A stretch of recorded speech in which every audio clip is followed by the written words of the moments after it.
Hello everyone, and thank you so much for joining us for today's fireside chat on emerging geopolitics in high technology for the Bengaluru Tech Summit 2020, which is in its 23rd edition. My name is Danielle Cave and I'm the Deputy Director of the Australian Strategic Policy Institute's Cyber Centre, and our centre in Canberra covers things all cyber technology and information issues such as foreign interference. I'll be chairing this session today and I'm going to throw my 2 cents in as well after the 2 very esteemed speakers we have here today who will already be very familiar to most of you. First we have Latha Reddy, who is the co-chair of the Global Commission on the Stability of Cyberspace and the former Deputy National Security Advisor of India. So welcome Latha to you.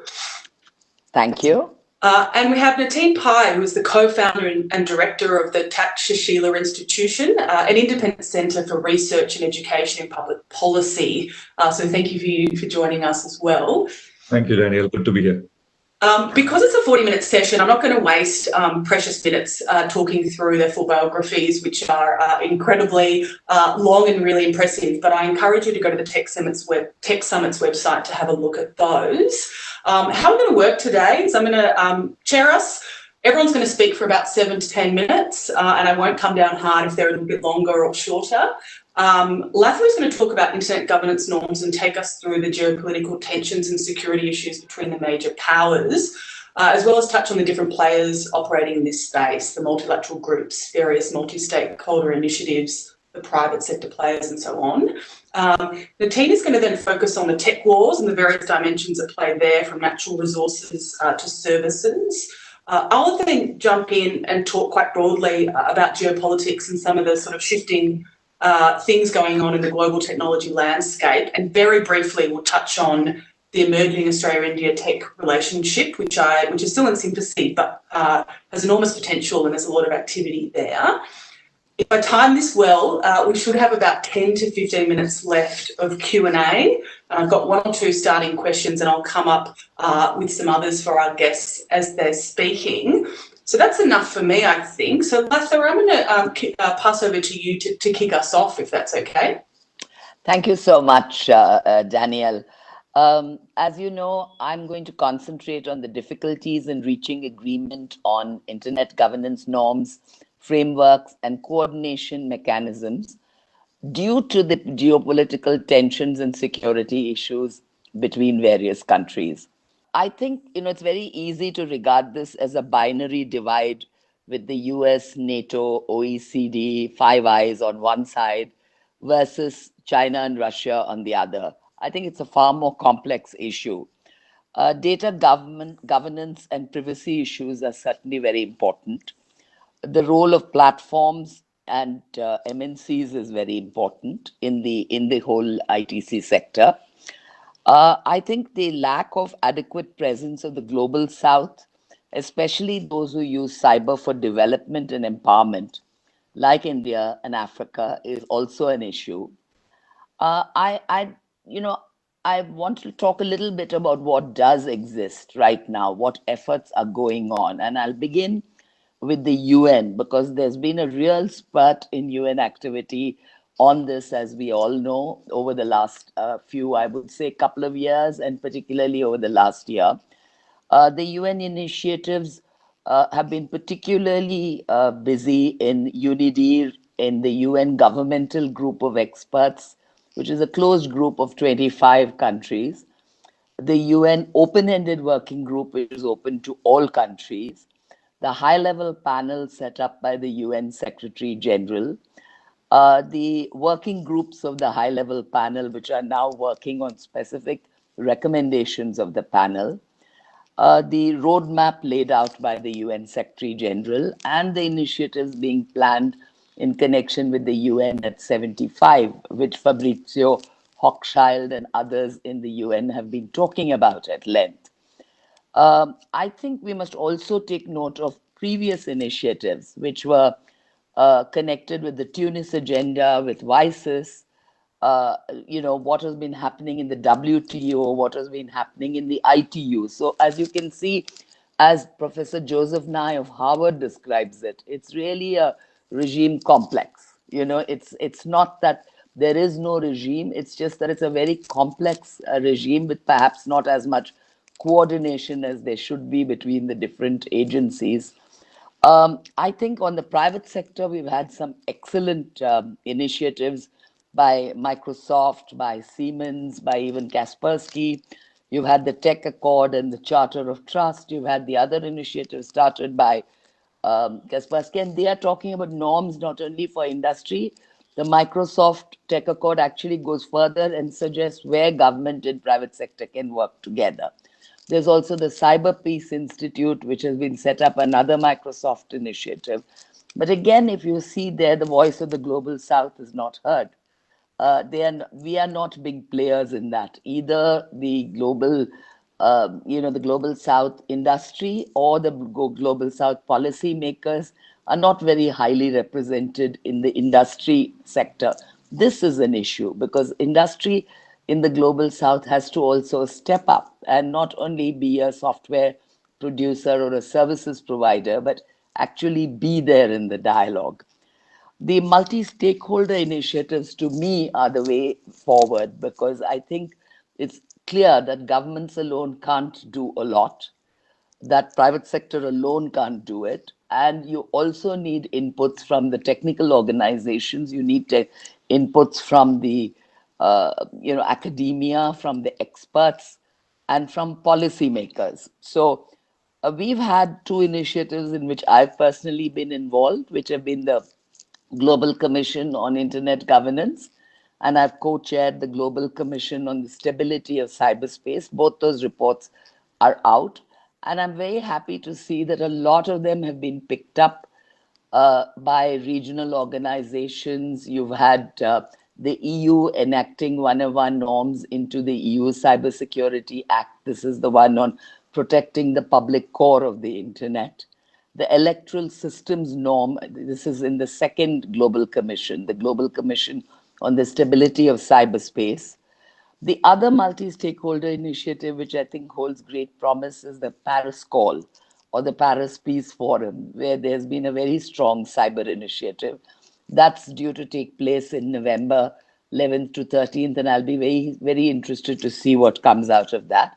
And of course, the ongoing Internet Governance Forum. All of these are true multi-stakeholder initiatives with people drawn from different backgrounds.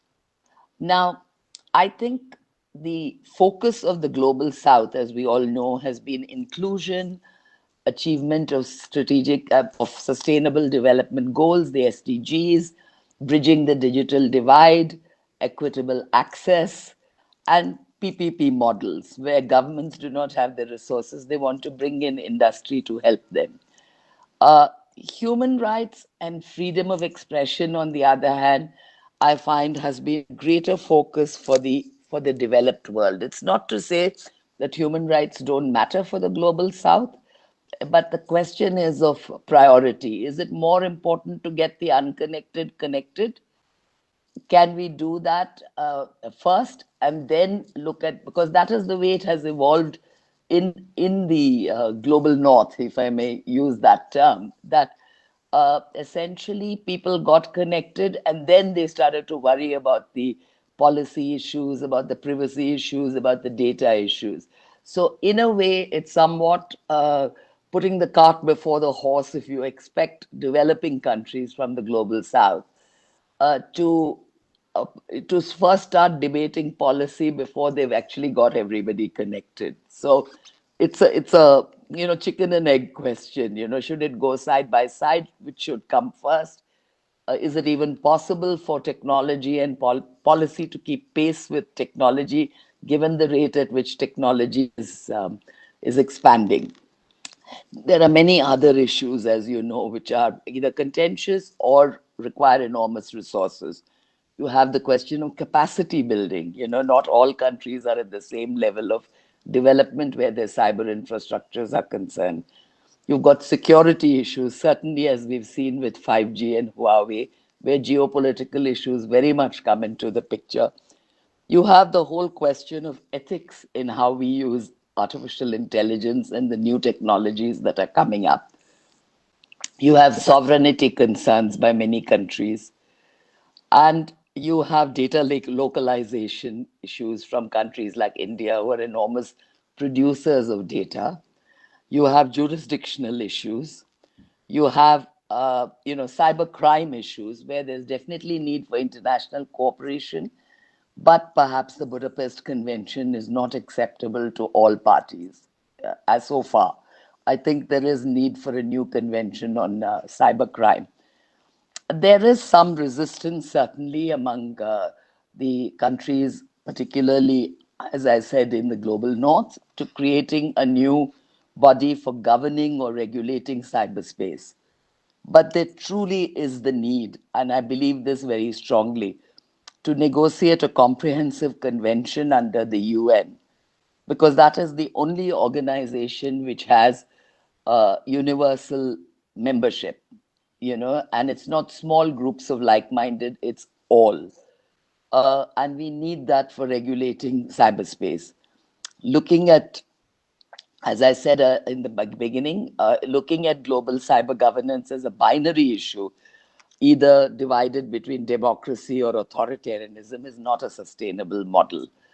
Uh, for instance, in India, we must, and India itself, I just very briefly end by touching on some of the themes which I think India should be concentrating on. We need to support effective international cooperation for continued growth of ICT enabled services. We need free movement of skilled ICT manpower from India to cyber markets abroad, and we need to create a rich pool of global human talent that will flow both out of India and into India as required. And again, the area of data, very, very important for India. Our own Digital India platform and Aadhaar, which is the largest global national biometric database. I think all of these have demonstrated that India operates at a scale unlike most countries. India also needs to safeguard its its citizens' data. And we have made some moves towards that with the Data Protection Act. But my real thing is, as far as India is concerned, that we need to step up and play a leadership role because India is in a unique position. Um, and I have some specific proposals, and I'll sort of end with that. Firstly, I think India should propose a harmonized system of nomenclature for digital data to cover both digital goods and digital services. And I think the second point is India needs to increase its presence and influence in all major global conferences, commissions, and fora such as the UN. And I think that India has argued that global rulemaking on data transfers must not take place in pluralistic fora outside the WTO. I think that is the right position. Because if you go into something like the Osaka Initiative, you're essentially letting a group of countries decide and you're excluding certain countries. So I don't think that's the path for India to follow. And I would basically stop there, Daniel, and hope that I've raised some interesting points and, pass on the floor to you and Nitin. Thank you.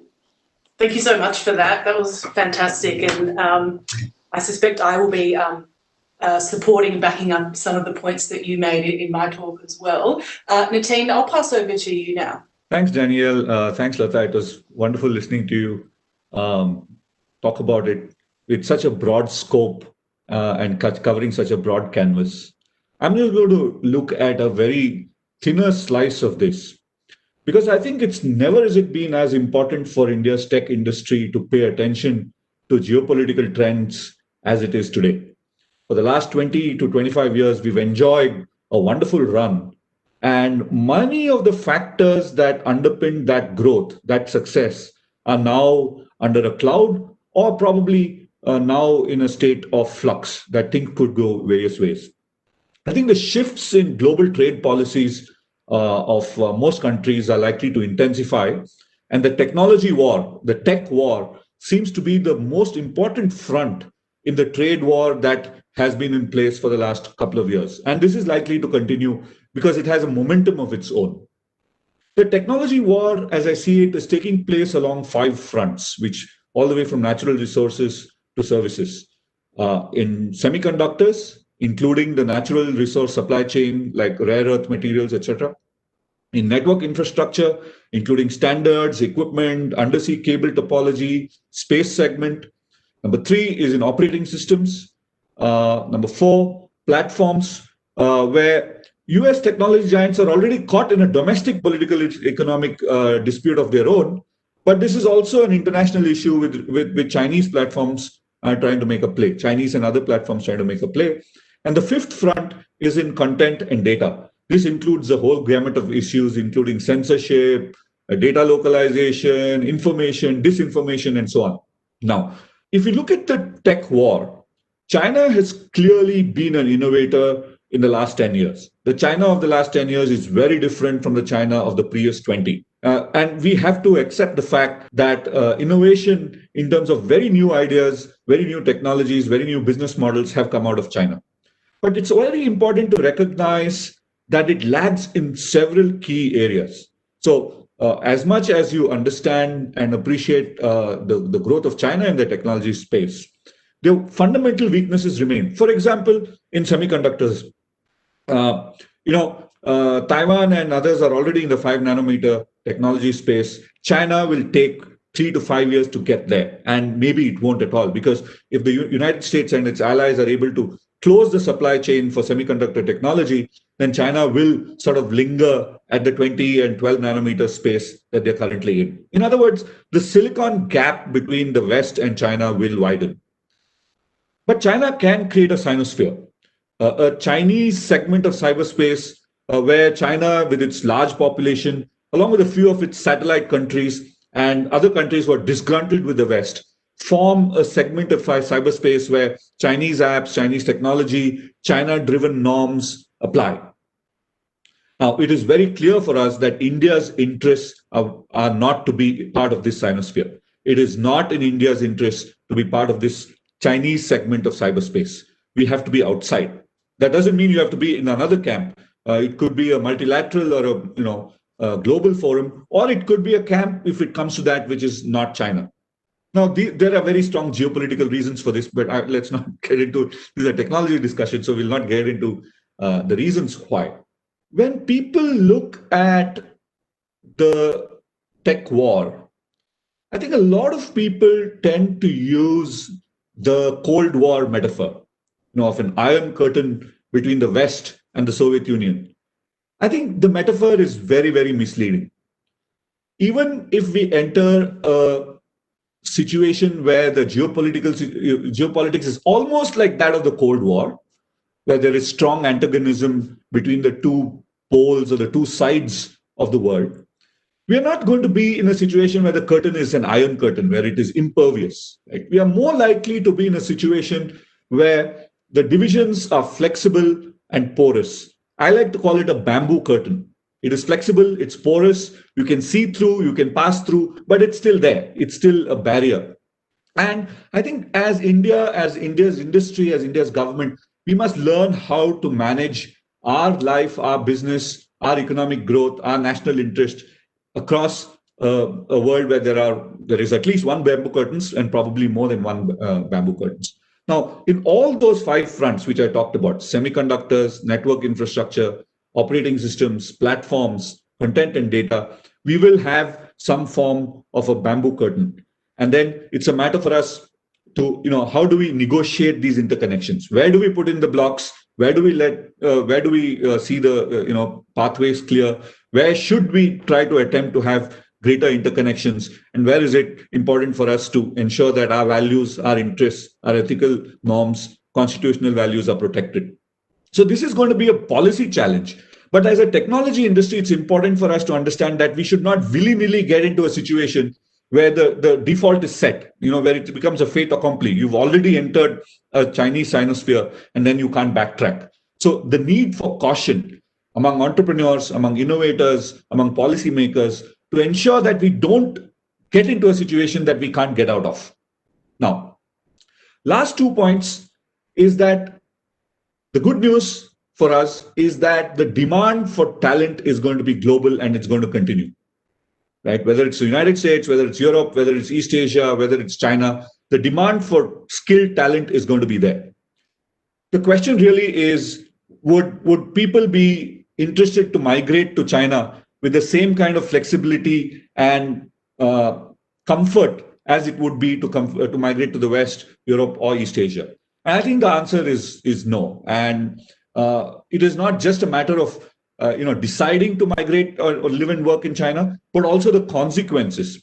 Because if you get into a situation where the United States and the West impose visa restrictions on certain kinds of professionals who have worked with Chinese companies or working in China, and the rest of the world becomes unavailable to such people, then I think the choice of migration, the choice of business partner, the choice of movement becomes very geopolitically charged. So it's very important for even people who are looking for jobs, people who are in engineering colleges today looking for job opportunities and career opportunities, to think very carefully on how to play this in the next 5 to 10 years. It's not going to be as simple and as free moving as it used to be in the last few.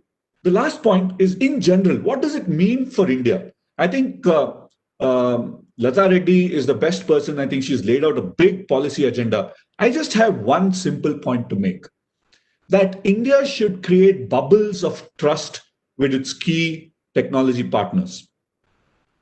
This would be the United States, with Europe, with Australia, with East Asia, Singapore, where within the bubbles of trust, trade, technology, innovation can take place. So, for example, if we're talking about cybersecurity or data protection or artificial intelligence, where humans uses a large amounts of data, you want this to happen within a circle of trust.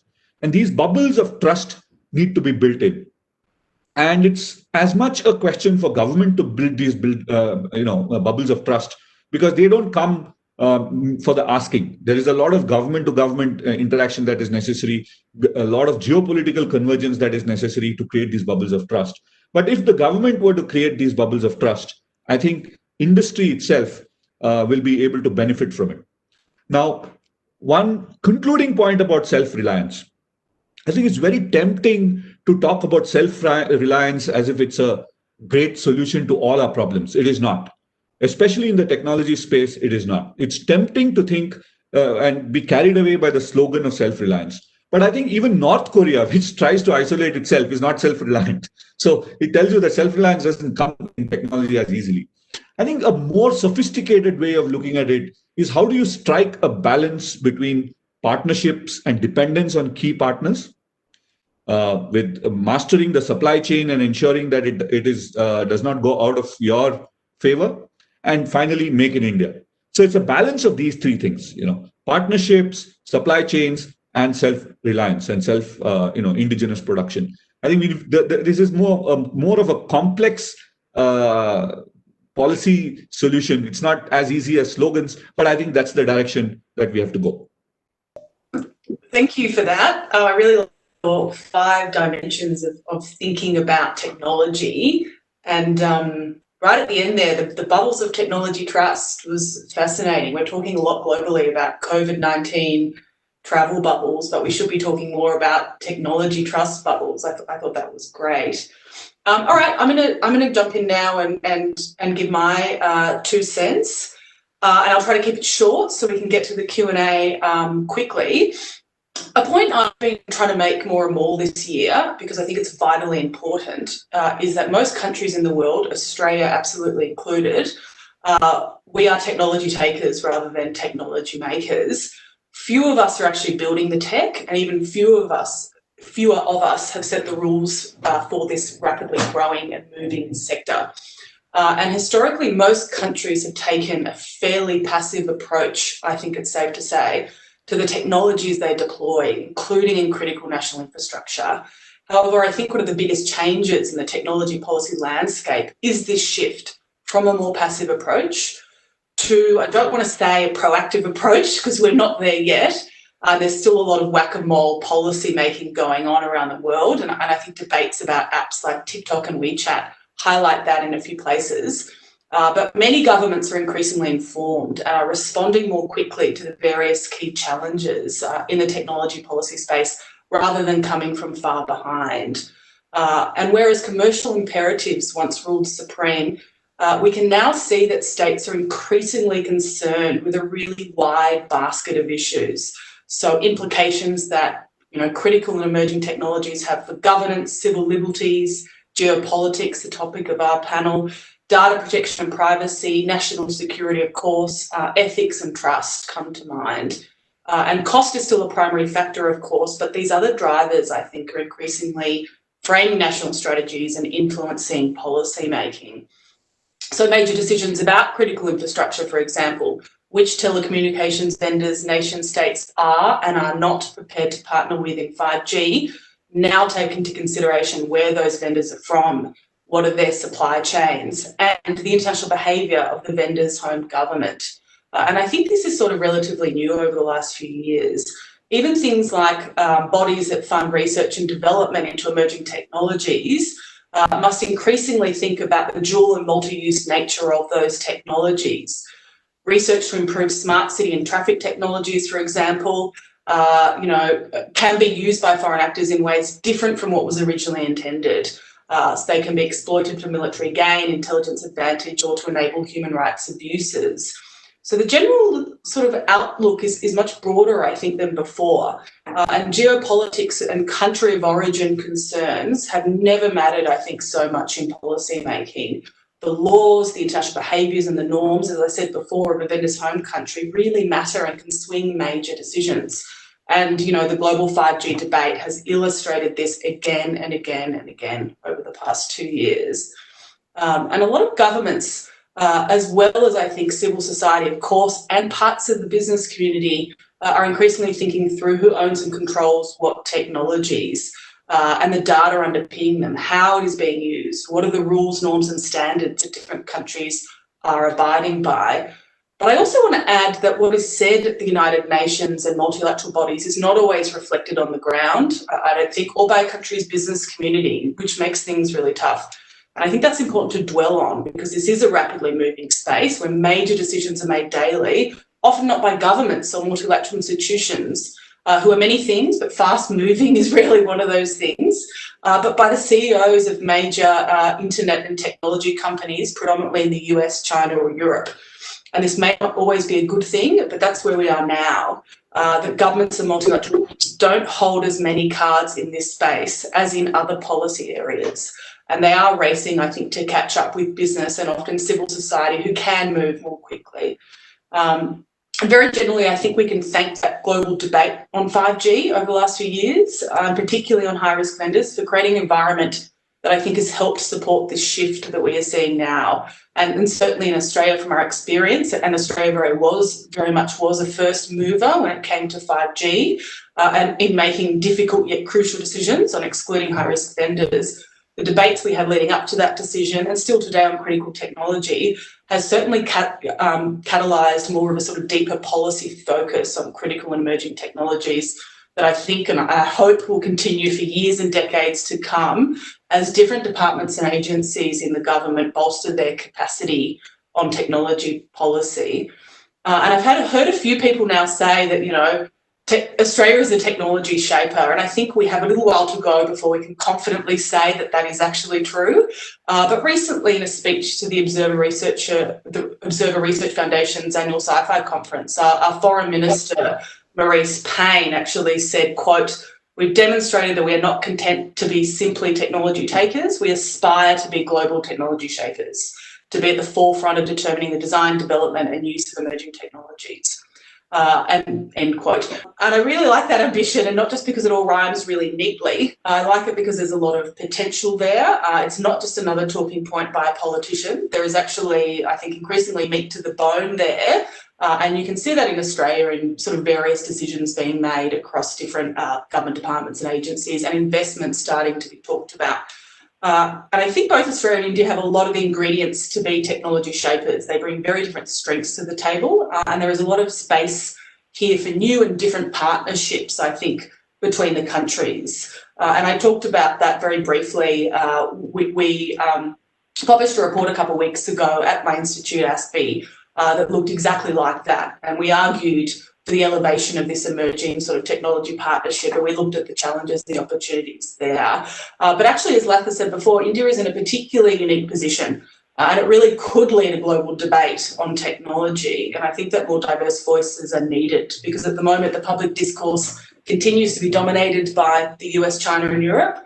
But none of these actors really represent the Indo-Pacific and the great diversity in the region. Because so many of the issues mentioned by both our speakers already, whether it was tech wars and the different 5 dimensions, internet governance and cyber norms and technology norms and artificial intelligence norms, have enormous implications for the Indo-Pacific across government, business and civil society. Yet as a region, I don't see that sort of big shaping going on quite yet. But I think we can, as our governments better resource and skill up on this topic, and I'm going to ask our speakers a question exactly on that. We can collectively come together, I think, a lot more. And industry needs to be encouraged to participate more in standard setting opportunities, and we need to support civil society groups to make stronger regional connections, I think, and to focus more of their resources on cyber technology policy. You can see that starting, I think, now. And I think the best chance we have of becoming more influential and to shape this space is to sort of, move as much as possible. And Latha mentioned some groups that are already doing this, but move as much as possible to a 1.5 track environment, because the influential players are not just in government. They're in government, they're in industry and in civil society. So what Latha described as this complex regime, I think, might potentially get even more complex. But I'm going to leave it there, but bounce straight to a question I have, which sort of comes off what I said before, which is what I think is interesting about this space is that unlike a lot of other sort of foreign policy and international security areas, governments don't and can't and arguably don't dominate here at all. And they certainly can't go it alone. So in my mind, in order to be effective, we need everybody at the table. So what I want to ask is, from both of your perspectives of having worked and looked at this space in such detail over a long period of time, is that happening already? Is that part of the complex regime? Or are things sort of dominated, Latha, as you said before, by the global north? Do we have everything set up yet? Latha, I might throw to you first. Okay. I just wanted to say that first, Daniel, I just wanted to respond very briefly to what you said about India and Australia. I've read the ASPI report and I think it's fantastic. You've outlined very specific areas in that which India and Australia could be collaborating on. You'll be happy to know that I just participated in an Australia-India Institute organized debate on what Australia and India can do together. And I've also been talking with the Australian High Commissioner in Delhi on some ideas on this. And there is a 1.5 track dialogue in the past. I've participated in several at the ORF. So I think that's happening already as far as India and Australia is concerned. I think about I think really I'm not blaming the global north for dominating the dialogue. I'm actually challenging the global south to make its voice better heard, because while it's very easy to argue that developing countries don't have the luxury of or the resources, etc., to participate in certain debates or to take a leadership role, I think you have to. And, this is where I see it as a challenge for the global south. Africa, for example, has taken certain initiatives. India, it's easier because you're just one country. You don't have to come to agreement on a regional basis. But I think even on a regional basis, ASEAN, for instance, has done very well. The EU has done very well. It's a pity that we don't have a wider context, as you say, for the Indo-Pacific partnership yet. But I think with the Quad, the developments in the Quad, I would very much urge the governments, the 4 governments concerned, that we should really be looking at doing more on the Quad on this, and particularly the 3 Asian partners of the Quad, as I see them, the Indo-Pacific partners, that is Japan, Australia, and India, should really be coming up with a concerted voice in many of these policy discussions. So, I think it's natural. Developed countries led the discussion. But with the future users of the internet being largely not just in China, but in India and eventually in Africa and Latin America, the Global South's voice has to be heard. It's as simple as that. And I think wise people are recognizing this already in the policy making space. And I think Australia and India could really do a lot to contribute to this.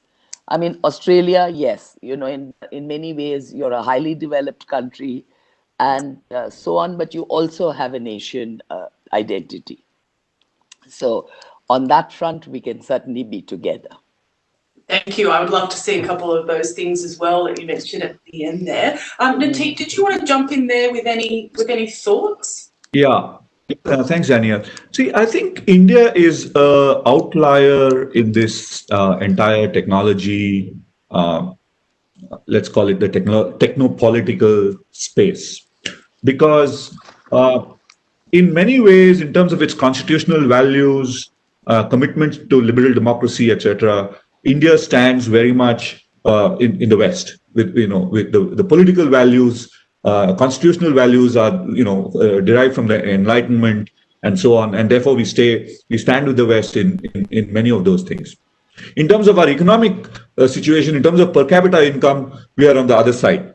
Right? So it might appear by looking at the per capita income, India would belong to the so-called global South. But then what makes it interesting is, although we have a per capita income which is third world, we have a fairly world-class IT industry. We have fairly world-class innovation happening in the world. We have 500 to 800 million internet subscribers, smartphones users in the country. So our market is also big. So in that sense, it's very difficult for India to really latch on to any of these various sides and say, we belong here, right? In terms of values, we belong to the West. In terms of markets, we belong to our own category, probably with China. In terms of per capita income, we belong to the third world. In terms of innovation, we belong to the global innovation commons, right? So I think the challenge really is how do we now see our interests moving forward? Which is why I mentioned that it is not in India's interest to be in the sinosphere, because clearly we don't want to see the international norms for communication to be state heavy, to be surveillance heavy, to be controlled by individuals or parties that which infringe on individual freedom, that do not respect, for example, sovereignty of nation states and so on. But at the same time, we also know that there is a tendency of the big technology companies, for example, Google, Facebook, Apple, to dominate the economic space, which means that innovators in our country, for example, have to now reckon with not just their competitors in India, but also challenge Apple, Google, etc. Right? So your choices therefore become very tricky. So I'm not yet convinced that we have a handle on these things, but I'm convinced that we have to. We have to stake our own path in the years ahead. Thank you for that. We might stay with you to make this easy, because I wanted to zoom into India and ask you both whether you see the Indian government actively investing in building up technology and data policy expertise and focus across government, and perhaps making investments in the university sector. Because it's easy for governments to say this is an important area, but it's a whole different thing to actually put money behind it and resource that space, and to actually tackle difficult policy issues rather than kick them a few years down the road. So I wondered if you both had an answer to that. And Nateen, I wanted to know, what does building a bubble of technology trust look like from a policymaker perspective? My answer would have to be, to a certain extent, yes. They have, in the Indian Institutes of Technology, encouraged some studies on policy issues. I myself have spoken at a couple of them. but it's certainly not a focus area. I'm not sure it's yet possible for somebody to get a degree specifically talking about technology policies or data expertise policies, and that is because we've been so caught up, as most people are, in the wonder of innovation and new technologies and creating something new, innovation, entrepreneurship, that this aspect, I think, has been somewhat neglected. I mean, uh, on a policy, strictly policy discussion, it's a very closed group in India, actually, who actually keep talking about the policy issues. Technology, you can get huge numbers of experts because there are many, many people working on robotics, on artificial intelligence, on higher technologies, new technologies, on basic IT services and goods and so on. But I would say some things have been done in a fairly sporadic fashion, but there hasn't been a consistent approach towards building up a technology and data policy expertise group, or a sort of enough of a how shall I put it, informed group of experts in India. And I think it's a pity because that's where we lose out. Because if only bureaucrats and diplomats are going to speak without the sort of backing that they need, and part of it is, as you know, in India, the divisions between government and the other stakeholders is much harder than in other countries. In Australia, as I'm sure it is in the US and other places, people can go back and forth between government and the private sector and academia and move in and out.